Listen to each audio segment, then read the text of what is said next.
ஜோதிடத்தை முழுமையா நம்பி 100% அதை நம்பி அதை வந்து ஒர்க் பண்ணலாமா இல்ல எந்த மாதிரி இருக்கும் சார் அது? ஜோதிடத்தை நீங்க 100% நம்பலாமான்னு கேட்குறீங்க. எல்லா விஷயத்துக்கும் ஜோதிடத்தை 100% நீங்க நம்புற சயின்ஸ் இது கிடையாது. ஜோதிடத்தை நீங்க ஒரு நேவிகேஷன் டூலா மட்டும் எடுத்துக்கங்க. ஒரு வழிகாட்டுதல் தளமா மட்டும் பாருங்க. இது போக உங்க முயற்சி முக்கியம். தெய்வத்தினால் ஆகாதனிலும் முயற்சி தன் மெய்வருத்த குடி தரும். ஸோ உங்க முயற்சி ரொம்ப இம்பார்ட்டன்ட்ங்க. கால நேரம் சூழ்நிலை எந்த நேரத்துல பண்ணணுங்கிறத ஜோதிடத்தின் மூலமா வழிகாட்டுதலா எடுத்துக்கங்க.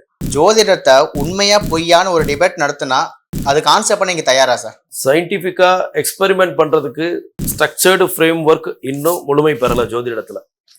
ஆனா ஒரு தர்க்க ரீதியா ஆரோக்கியமான விவாதத்துக்கு என்னைக்குமே நான் தயாரா இருப்பேன்.